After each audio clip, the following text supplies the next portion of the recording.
वंशीविभूषितकरान्नवनीरदाभात् पीताम्बरादरुणबिम्बफलाधरोष्ठात् पूर्णेन्दुसुन्दरमुखादरविन्दनेत्रात् कृष्णात् परं किमपि तत्त्वमहं न जाने।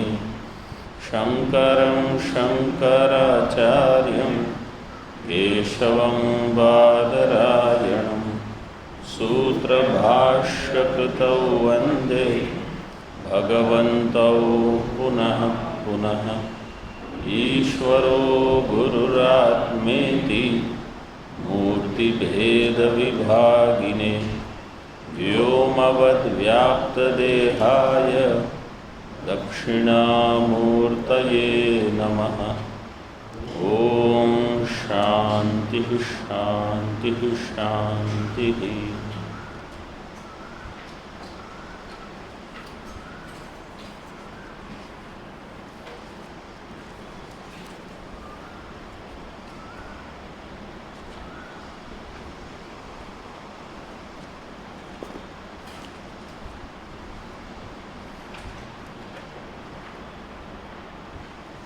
श्री भगवानुवाच प्रकाशञ्च प्रवृत्तिञ्च मोहमेव च पाण्डव न द्वेष्टि सम्प्रवृत्तानि न निवृत्तानि काङ्क्षति।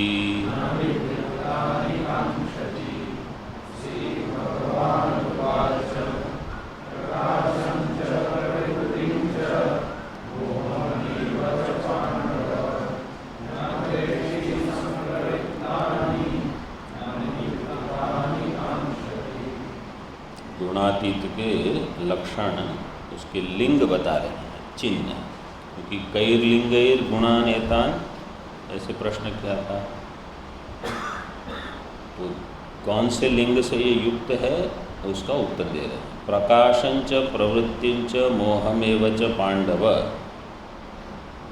संप्रवृत्तानि न द्वेष्टि निवृत्तानि न कांक्षति। गुणातीत का अर्थ है जीवन मुक्त। जीवन मुक्त कैसे होंगे? ऐसे। उनका लिंग, उनकी पहचान क्या है तो बताते हैं। प्रकाश की वृद्धि कब होगी? प्रकाश क्या है यहाँ? सत्वगुण का कार्य।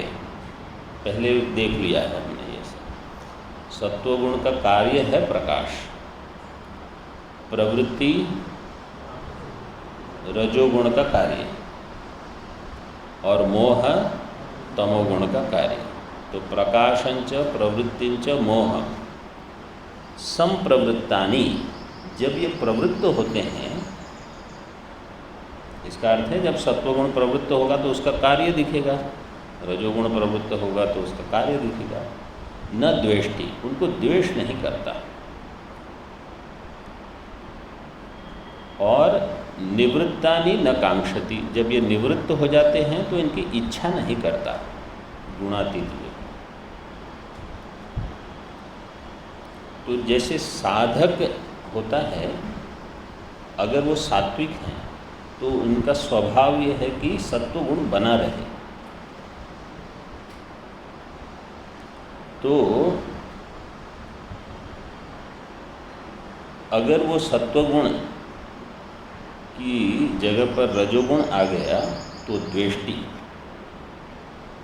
वो द्वेष करेगा उसे, ये कहाँ रजोगुण क्यों आ गया। कौन ये करेगा? साधक, अज्ञानी। ज्ञानी को नहीं ये। इसी प्रकार निवृत्तानि, जैसे जिसको सत्वगुण बनाए रखना है अथवा उनका स्वभाव सत्वगुण का है, तो दृष्टांत लेंगे तो थोड़ा और स्पष्ट हो जाएगा, पहले लेकिन इतना अर्थ समझ लीजिए। तो जिनका ये स्वभाव है और समझो सत्वगुण चला गया, उस समय कहीं रजोगुण आ गया अथवा तमोगुण आ गया, तो जो साधक होते हैं वो विक्षिप्त हो जाएंगे। अरे आज मेरा सत्वगुण नहीं कर रहा। गुणातीत को ये नहीं होगा। जब वे निवृत्त होते हैं उनके स्वाभाविक गुण तो न कांक्षति।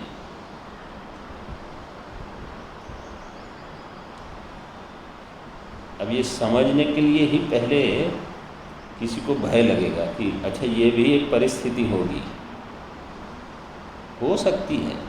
ये आवश्यक नहीं कि वो अपने आप ऐसी परिस्थिति में प्रविष्ट हो जाए, लेकिन प्रारब्धवशात ऐसी परिस्थितियां आ सकती हैं। जैसे समझो साधक काल में कोई रोज सुबह उठकर ध्यान करता है 30 मिनट 40 मिनट और उनको बहुत अच्छा लगता है, ठीक है। अब किसी निमित्तवशात आप वो नहीं कर पाए प्रातः, तो जो साधक होगा वो विक्षिप्त रहेगा कि अरे आज दिन भर में कुछ ये नहीं हुआ वो नहीं हुआ। अथवा जो जब जैसे रजोगुणी है कोई, समझो उनको रोज़ पूजा करनी है और 45 मिनट की पूजा कोई कहे कि इसमें 5 मिनट कम कर दो, तो उनको कैसा लगेगा? मतलब वास्तव में जो 1.5 घंटे की वो पूजा करते हैं लंबी लंबी, फिर उनको कोई कहे कि आज पंडित जी 20 मिनट में कर देना क्योंकि कुछ अन्य कार्यक्रम हो। लेकिन गुणातीत होंगे उनको कोई आपत्ति नहीं, क्योंकि निवृत्तानि न कांक्षति। तो हम पहले से ही तैयार हो जाते हैं, ये तो हम में है ही।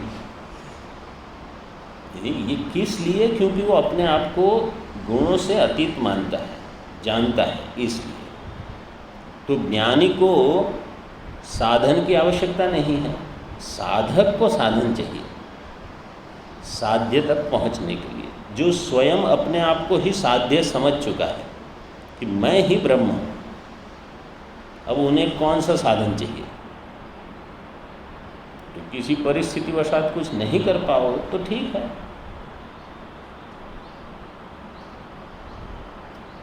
लेकिन साधक काल में अगर ये होता रहे तो आप साधक ही नहीं बन पाओगे। जैसे जिनको ध्यान करना है, आज संकल्प किया कल से ध्यान करेंगे, कल दूसरे दिन उठे ही नहीं सुबह, बोले आज तो ध्यान हुआ नहीं, ठीक है कल से करेंगे। फिर कल भी ऐसा कुछ हो जाए, अब भोजन थोड़ा ज़्यादा खा लिया इसलिए नींद नहीं हुई, तो वो गुणातीत नहीं, वो तमोगुणी है।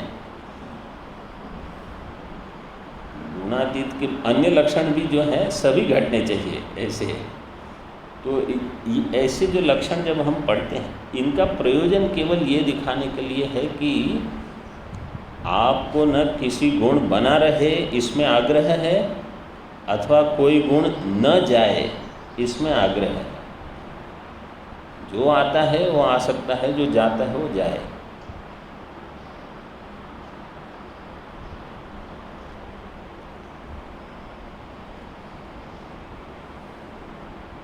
भाष्य में देखिए, प्रकाशंच सत्व कार्यम प्रवृत्तिंच रजः कार्यम मोहमेव च तमः कार्यम इत्येतानि न द्वेष्टि संप्रवृत्तानि सम्यक विषय भावेन उद्भूतानि। संप्रवृत्तानि का अर्थ क्या? सम्यक विषय भावेन उद्भूतानि। ये जो सत्व रज तमोगुण का कार्य है, प्रकाश प्रवृत्ति और मोह, इनको ये द्वेष नहीं करेगा जब ये स्वयं में इनको प्रवृत्त देखेगा कि मुझ में अभी सत्वगुण की प्रवृत्ति हो रही है, मुझ में रजोगुण की प्रवृत्ति। इतना देखने के लिए उनसे अलग रहना चाहिए आपको, क्योंकि ये साक्षी, मैं साक्षी हूँ, मुझ में इस गुण की वृद्धि हो रही है।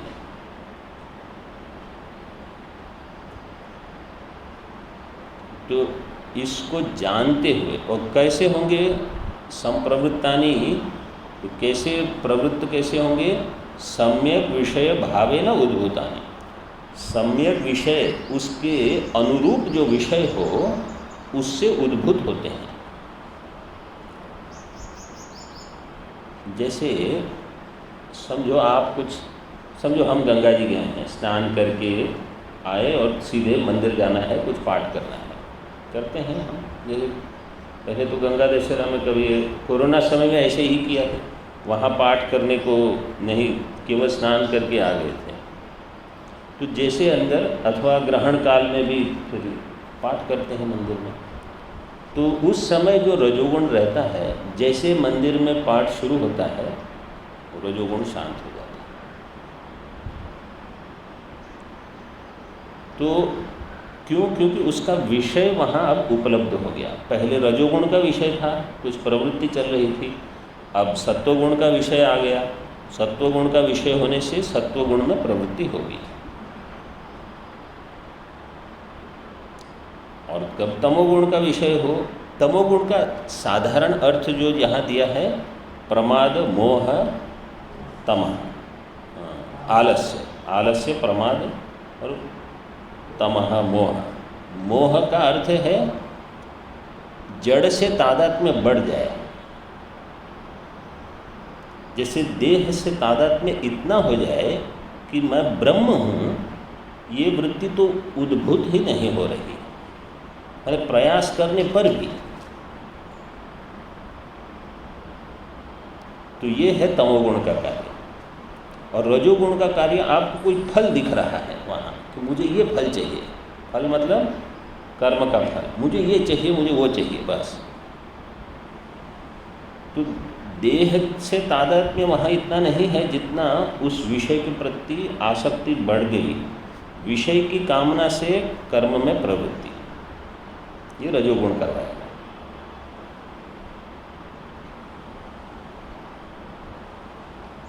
तो जैसा विषय होगा उस प्रकार के गुण स्वयं में आप देखोगे कि ये बढ़ रहे हैं। व्यक्ति भी ऐसे होते हैं, कुछ व्यक्ति आपके आसपास ऐसे आ जाएं, सभी रजोगुणी हो समझो, आपका सत्वगुण नहीं बना रहेगा, आपको या तो वहाँ से भाग जाओ और नहीं तो आप रजोगुणी बन जाओ। उनके संग में वो आपको उनके जैसा बना देंगे। और तमोगुणी का संग तो बिल्कुल वर्जित है, मतलब वो देह की ही बातें चलेगी वहाँ। तमोगुण का अर्थ ये है जड़ से तादाद में बढ़ जाए, बिल्कुल अनावश्यक जो है उसी के लिए प्रयास हो।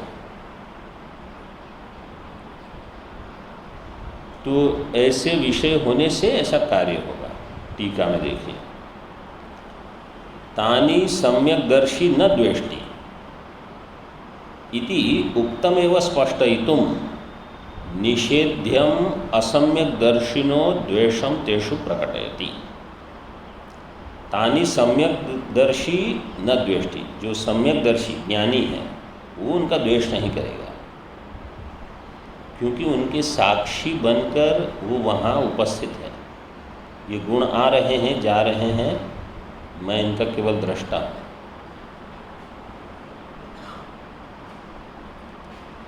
इसलिए न द्वेष्टि इति उक्तम। अभी उसको स्पष्ट कैसे करते हैं, निषेध्यम असम्यक दर्शिनो द्वेषम। जो असम्यक दर्शी है, अज्ञानी, वो द्वेष करेगा। तेषु प्रकटयति, मम, अभी उसको अभिव्यक्त करते हैं। अभिनयति ऐसे भाष्यकार लिखते हैं कभी कभी, अभिनयति, वो अभिनय करके बताते हैं। मम तामसः प्रत्ययो जातस् तेना हम मूढ़स तथा राजसी प्रवृत्तिर्ममोत्पन्ना दुखात्मिका तेना हम रजसा प्रवर्तितः प्रचलितः स्वरूपात् प्रवर्तितः, वहाँ तक फिर प्रचलितः स्वरूपात् ऐसे पढ़ना है। तो क्या कहेंगे, मेरा तामस प्रत्यय बढ़ गया है, मम तामसः प्रत्ययो जातः। ये कौन कहेगा? ज्ञानी की अज्ञानी? अज्ञान, हाँ, असम्यक दर्शी। तेना हम मूढ़ः, मैं मूढ़ हूँ। तथा राजसी प्रवृत्तिर ममोत्पन्ना, मेरी रजोगुणी प्रवृत्ति बढ़ गई है, दुखात्मिका, जो दुख देगी। तेना हम रजसा प्रवर्तिता, इसलिए मैं रजोगुण के द्वारा कर्म में प्रवृत्त किया गया, प्रवर्तिता। और स्वरूपात प्रचलिता, अपने स्वरूप से मैं प्रचलित हो गया। साधक, अज्ञानी का अर्थ है जो साधक हैं, उनको ये लगता है कि मैं स्वरूप से प्रचलित हो गया। स्वरूप से प्रचलित कोई हो सकता है, ये मुख्य है।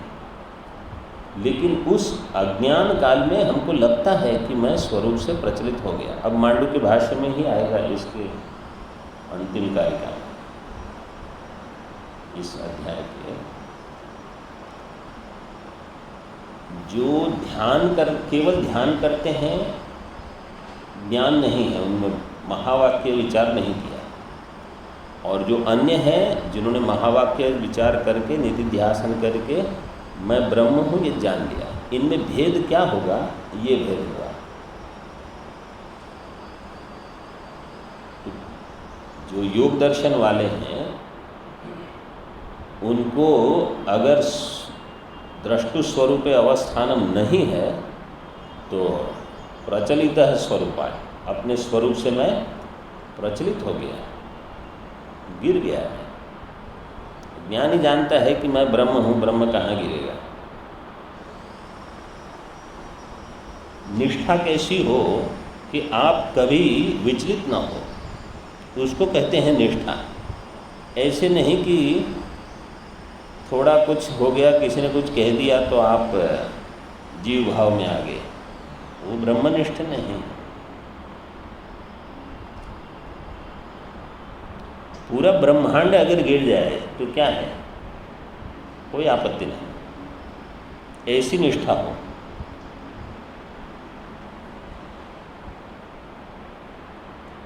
बार बार अपने लिए यही विचार, जिससे हमें सबसे अधिक भय हो, बुद्धि में पहले ही उसका प्रसंग उपस्थित कर लेना। जो सबसे अधिक भय समझो मृत्यु का है, स्वयं पहले ही उसको उठा लो कि मृत्यु हो गई तो क्या होगा, बहुत दुख होगा। ठीक है, किसकी मृत्यु?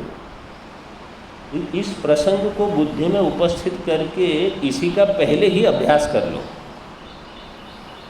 जीवन मुक्त क्या है, यही करते हैं।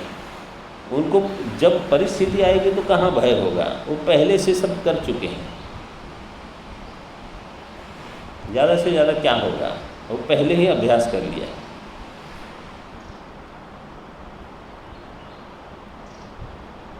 भोजन नहीं मिलेगा कितने दिन, ठीक है, उसमें क्या है, शरीर पतन वो तो होना ही है। एक महात्मा, उनको किसी ने कहा आपकी मृत्यु, मतलब अब आपका शरीर ऐसा हो गया है कि कभी भी मृत्यु आ जाएगी। तो उन्होंने कहा मैंने इतने समय से उनको समय देकर रखा है कि आप इस उचित समय आ जाना। अभी उनके आने का समय हो रहा है, अब मैं यहाँ से कहीं और जाऊँ? अपॉइंटमेंट कहते हैं कि आपने दे के रखी है उनको। हमको पता नहीं है कि मृत्यु से हमारी किस समय मुलाकात होगी, तो बता के रखा है, तो एक न एक दिन आ जाएंगी। जब वो आएंगी तो हम कहाँ जाएंगे? आप कहीं भी जाओ, उनको तो आना ही है, तो वहीं रहो, उसमें जाना क्या है, आ जाएंगे। तो पहले से ही ये तैयार है। इतनी तैयारी अगर हो जाए तो भय किसका होगा?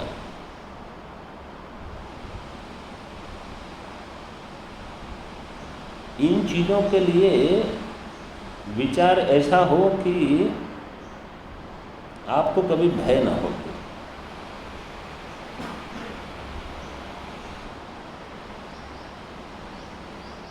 तो स्वरूपात प्रचलित, मैं स्वरूप से प्रचलित हो चुका, कष्टम मम वर्तते, मुझे तो कष्ट लग रहा है इससे, योयम मत स्वरूपावस्थानात् भ्रंशः, तथा सात्विको गुणः प्रकाशात्मा माम विवेकित्वम आपादयन सुखे च संजयन बध्नाति इति तानि द्वेष्टि असम्यक दर्शित्वेन।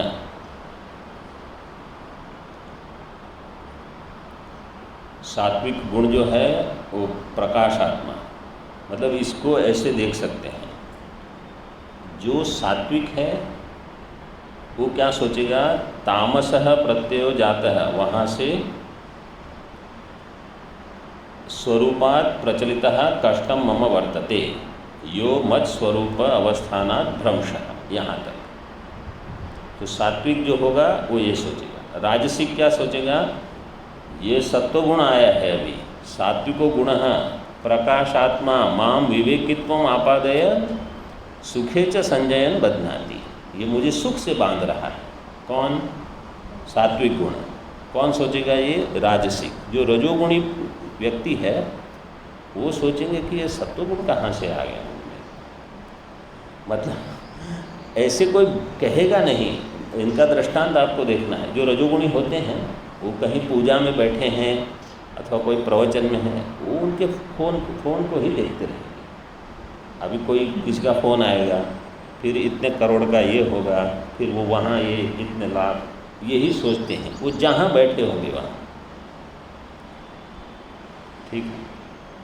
तो अगर उनको दो चार कुछ शुभ वाक्य कहीं महात्मा ने सत्संग में बता दिए, इसको छोड़ दो, ये वैराग्य हो, ये सत्वगुण अभी बढ़ जाएगा तो मेरे परिवार का ये सब, मेरा व्यवहार इतना बड़ा धंधा है, उसका क्या होगा, तो उनको ये भय है, ये सब छुड़वा देंगे। और कहीं उनका कोई युवा बालक हो, युवा मतलब 20-25, और वो कहीं सत्संग में बैठ जाए तो भी उनको भय होगा।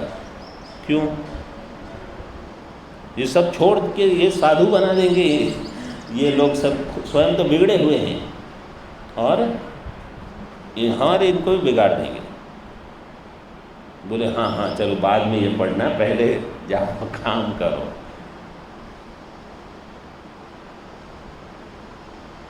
तो मुझे लगता है तुकाराम महाराज जी का कोई अभंग है, आम ही बिगड़ लो, तुम ही बिगड़ाना, हम तो बिगड़ गए, आप भी बिगड़ जाओ, ऐसा अभंग।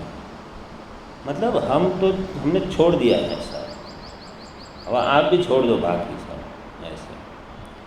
तो ये रजोगुणी लोगों को कहाँ ये पसंद आएगा? वो यही कहेंगे कि अरे सात्विक गुण कहाँ बढ़ गया मुझ में, अब मुझ में विवेक आ जाएगा। माम विवेकित्वम आपादयन सुखे च संजयन बध्नाति, तो उसको भी वो द्वेष करेगा।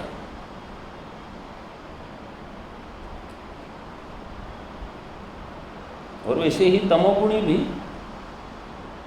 रोज सुबह उनको कहा जाएगा कि 4 बजे उठ के 5 बजे के पहले आरती, तो तमोगुणी क्या करेंगे? सब बांध के बाहर, वो थोड़ी यहाँ रहेंगे। फिर उनको तो समय चाहिए सोने के लिए। तो ऐसा हमको लगता नहीं कि अच्छा कोई सत्वगुण से भी द्वेष करेगा, सब करते हैं क्योंकि उनका स्वभाव ऐसा नहीं है। वो स्वयं रजोगुणी अथवा तमोगुणी। ज्ञानी को ये कुछ नहीं है, कहीं परिस्थिति वशात प्रातः नहीं उठ पाए तो ठीक है, अब उसका प्रयोजन पूरा हो गया। 4 बजे स्नान नहीं हुआ तो ठीक है, 5 बजे हो जाएगा। ये परिस्थिति ऐसी हो सकती है। समझो हम रोज़ सत्संग में आते हैं, कभी स्वास्थ्य नहीं ठीक है तो क्या करोगे? लेटे रहना पड़ेगा। तो क्या करोगे? दुखी होगे कि मैं ब्रह्म हूँ ये चिंतन करोगे? अब इतना अध्ययन किया है।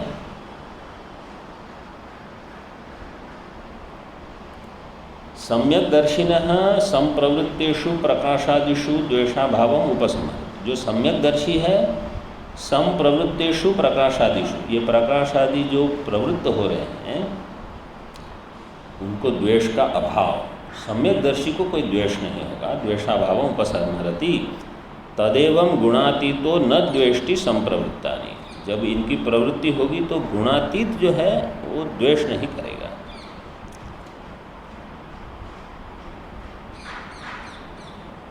न निवृत्तानि कांक्षति, अंतिम चतुर्थ पाद है, अभी उसकी व्याख्या करते हैं। न निवृत्तानि इत्यादि व्याचष्टे यथा च सात्विकादि पुरुषः सात्विकादि कार्याणि आत्मानं प्रति प्रकाश्य निवृत्तानि कांक्षति न तथा गुणातीतः निवृत्तानि कांक्षति इत्यर्थः। जैसे सात्विक आदि पुरुष, पूर्व में जो दृष्टांत दिए वो सब सात्विक आदि पुरुष, सात्विक राजसिक तामसिक पुरुष जैसे सात्विक आदि कार्याणि आत्मानं प्रति प्रकाश्य, ये सात्विक आदि कार्य अपने में उनका उद्बोधन देखते हुए आत्मानं प्रति प्रकाश्य निवृत्तानि, जब वो निवृत्त हो जाएंगे, सत्वगुण निवृत्त हो गया तो कांक्षति, कांक्षति इच्छा करेगा, नहीं नहीं ये सत्वगुण बना रहे। रजोगुण बना, जो रजोगुणी होगा वो क्या सोचेगा, रजोगुण बना रहे, तमोगुणी होंगे वो तमोगुण बना रहे, ऐसे सोचते। गुणातीत न कांक्षति, उनको ऐसी इच्छा नहीं। तथा गुणातीतो निवृत्तानि न कांक्षति इत्यर्थः। तेषाम अनात्मीयत्वं सम्यक पश्यन्, क्यों नहीं उनकी इच्छा करता है ये हेतु है। तेषाम अनात्मीयत्वं सम्यक पश्यन् आत्मानुकूल प्रतिकूलतारोपेण रोपणेन न उद्विजते तेभ्यश्च न स्पृहयति इत्यर्थः। वो अनात्मा है, वो अनात्मा में है सब। अनात्मीयत्वं सम्यक पश्यन्, ये तीनों गुण अनात्मीय है, आत्मीय नहीं है। आत्म अनुकूल प्रतिकूलता आरोपणेन, आत्मा में अनुकूल प्रतिकूलता का आरोप करके जो त्रिगुणातीत है, गुणातीत न उद्विजते तेभ्यश्च न स्पृहयति, उनसे उद्वेग नहीं करेगा। जब वो आएंगे तो उद्वेग नहीं करेगा, जब वो जाएंगे तो न स्पृहयति, न कांक्षति का यहाँ टीकाकार ने कह दिया ना, उसकी स्पृहा नहीं होगी। तो पहले से जिन्होंने ये अभ्यास किया है, कैसे अभ्यास करना है, जैसे कुछ चीज़ प्राप्ति किसी की इच्छा हो, समझो भोजन, साधारण दृष्टा, तो कोई मिल जाए अच्छा, पहले से ये रखो कि जो आएगा वो खा ले बस।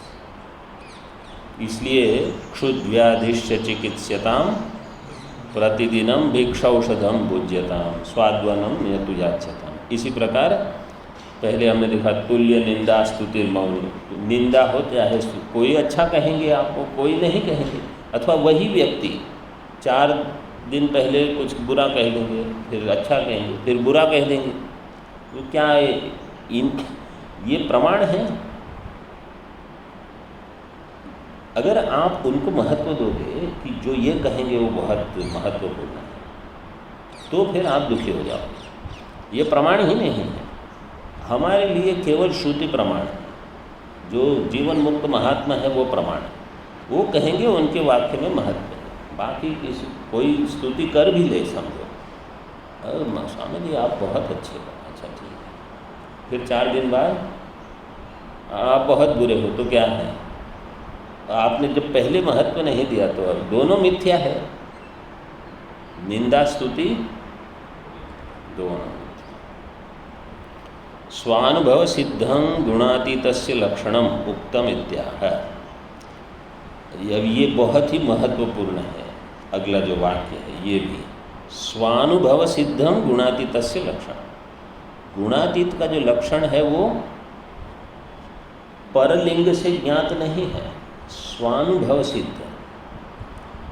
मतलब अन्य कोई कैसे इनकी परीक्षा करेगा कि ये गुणातीत है कि अभी सत्वगुण में है? तो देखिए भाष्यकार स्वयं कह देते हैं, एतन न परप्रत्यक्षम लिंगम, ये लिंग परप्रत्यक्ष नहीं है। कोई नहीं देख पाएगा कि आप गुणातीत हो कि सत्वगुणी हो कि रजोगुणी हो, कुछ अनुमान कर लें, लेकिन गुणातीत का तो अनुमान नहीं करना। वो तो केवल हमें अपने आप के लिए देखना है कि मैं गुणों को दृश्य रूप से देखता हूँ कि नहीं। इन गुणों में दृश्यत्व आद्यंतवत्व होगा, क्योंकि आदौ अंत्य च यन्नास्ति, पहले नहीं थे बाद में भी जो भी गुण है उसका कुछ कार्य होता है। उतने समय के पहले ये कार्य नहीं था, बाद में कार्य नहीं होगा, तो ये अनात्मा है, वो देख सकते हैं। तो स्वयं को ही ज्ञात होगा, अन्य को नहीं।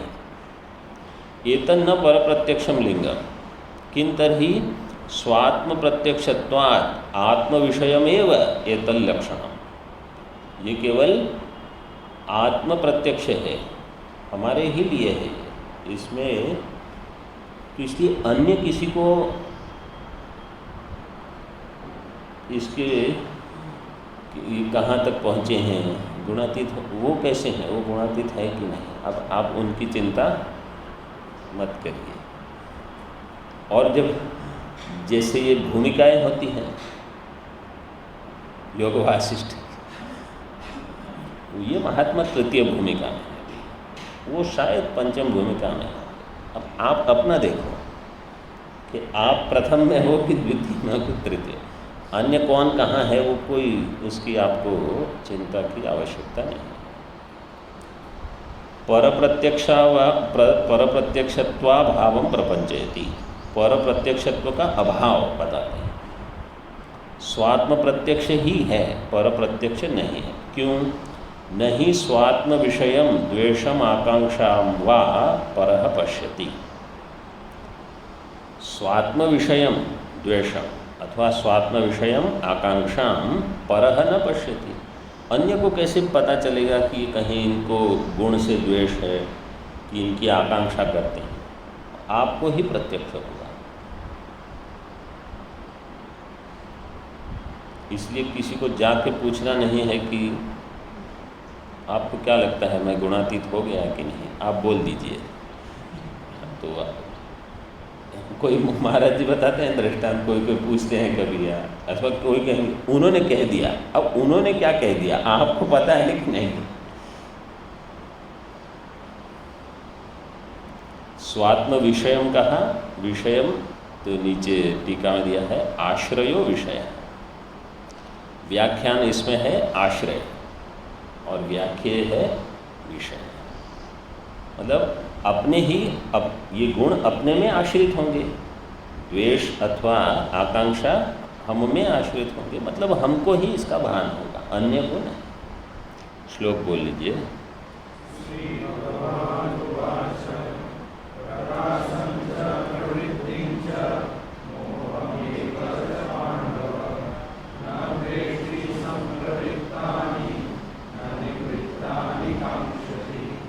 एक प्रश्न का उत्तर हो गया। कैर्लिंगैर इत्यादि परिहृत्य द्वितीयम प्रश्नम परिहरति। कैर्लिंगैर स्त्रीन गुणान, वो प्रश्न हो गया। द्वितीय प्रश्न अथ इदानीं गुणातीतः किमाचारः इति प्रश्नस्य प्रतिवचनम आह। किमाचार कथम चैतान, तो उस प्रश्न का उत्तर दे रहे हैं। उदासीन वदासीनो गुणैर्यो न विचाल्यते गुणावर्तन्त इत्येव योऽवतिष्ठति नेङ्गते।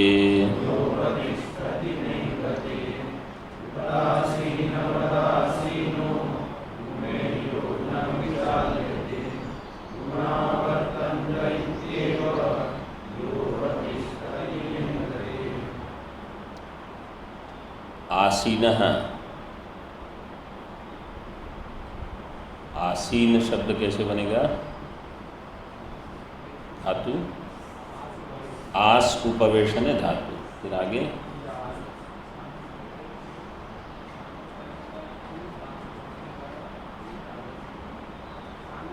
हाँ, शानुस्पत्य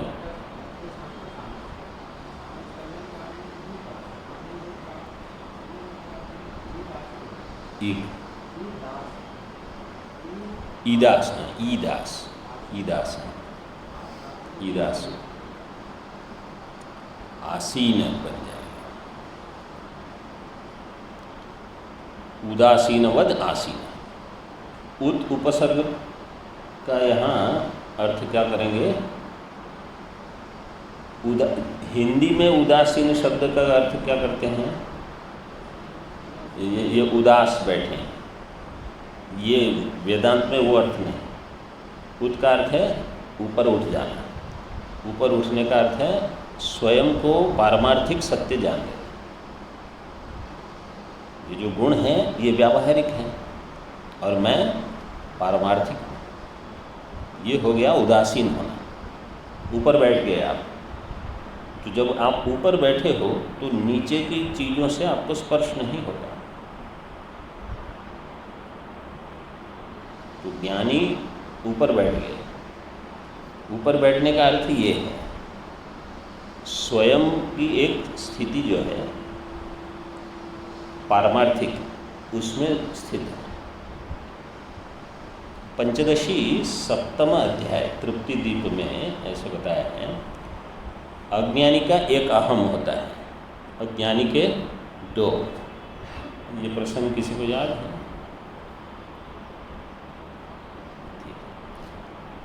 अज्ञानी का एक अहम, तो सभी कहेंगे हाँ ज्ञानी का तो अहम नहीं होना चाहिए, तो ज्ञानी के दो।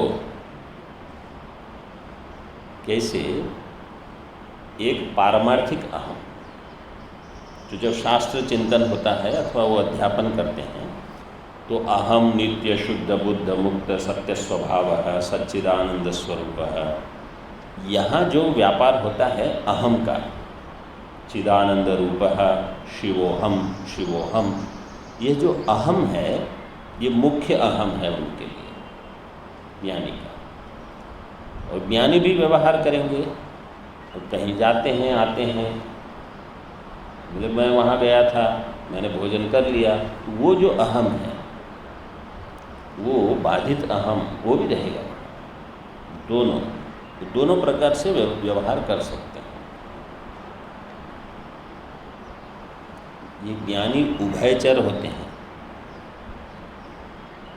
उभयचर का अर्थ है दो अवस्था में जाएंगे, पारमार्थिक से व्यावहारिक, दोनों में जा सकते हैं। जैसे ये मंडूक होता है ना, मेढक, ये भी उभयचर है। वो जल में भी रहेंगे, थल में भी रहेंगे।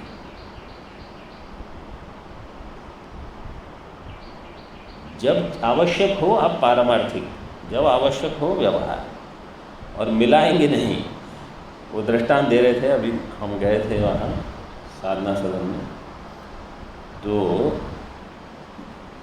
गणेशान जी महाराज जिनकी जो निर्वाण दिवस था उनका, तो बिल्कुल नए एक ब्रह्मचारी जी आए, तो कहीं से अध्ययन करके आए थे।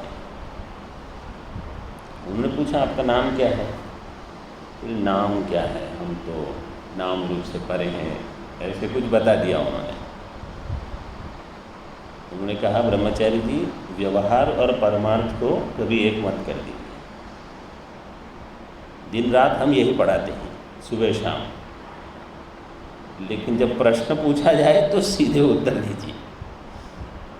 बता रहे थे वहाँ, तो व्यवहार, ज्ञानी को ये ज्ञान है कि जहाँ व्यवहार का कार्य है वो वहाँ वही करना है, और जब परमार्थ का विचार हो तो वहाँ परमार्थ का निरूपण है। एक में दूसरा नहीं लाना है। किसी व्यक्ति विशेष को कुछ उपदेश देना हो तो गुरु ऐसा व्यवहार कर सकते हैं कि उनको व्यवहार में भी परमार्थ की बात बता सकते हैं। लेकिन ये साधारण व्यक्ति के लिए ये आचरण ठीक नहीं है, ये केवल गुरु के लिए है। सभी चीज़ों का बहुत इसमें ध्यान रखना है। कहीं भी कोई भी वाक्य प्रयोग करके ऐसे नहीं होगा। तो उदासीन पारमार्थिक स्थिति में भी रह सकते हैं। उदासीन का अर्थ यह है कि स्वयं की क्या स्थिति है पारमार्थिक। गुणैर यो न विचाल्य, यह गुण ही न विचाल्यते, जो गुण आते हैं जाते हैं उनसे विचलित नहीं होंगे। कैसे? गुणाः वर्तन्ते एव इति अवतिष्ठति। अवतिष्ठति का वास्तविक शब्द रूप क्या होगा? अवतिष्ठते। स्था धातु परस्मैपदी है। किस सूत्र से हो जाएगा? समव प्रविभ्यः स्था।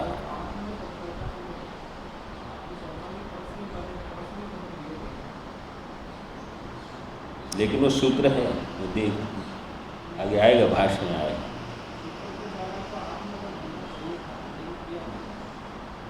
दिया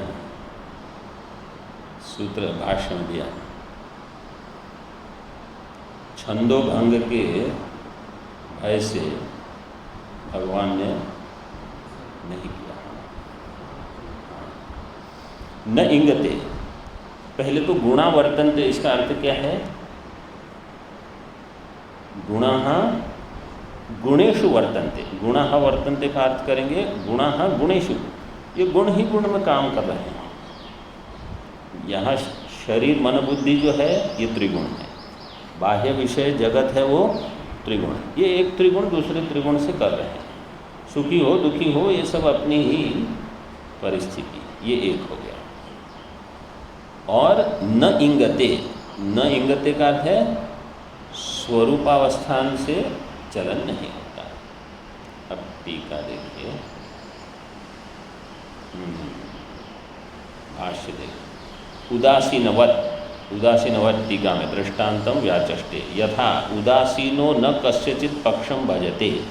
जो उदासीन होगा वो किसी का पक्ष नहीं लेगा। जैसे एक ही पिता के 3 पुत्र हो समझो, तीनों लगभग समवयस्क हो, तीनों बलवान हो, तो उनको जो करना है वो करते, आपस में लड़ेंगे। ये लड़ने दो, न पक्षम भजते।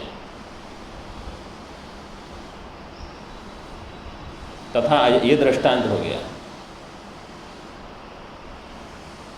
उपेक्षकस्य पक्षपाते तत्वायोगाद इत्यर्थः।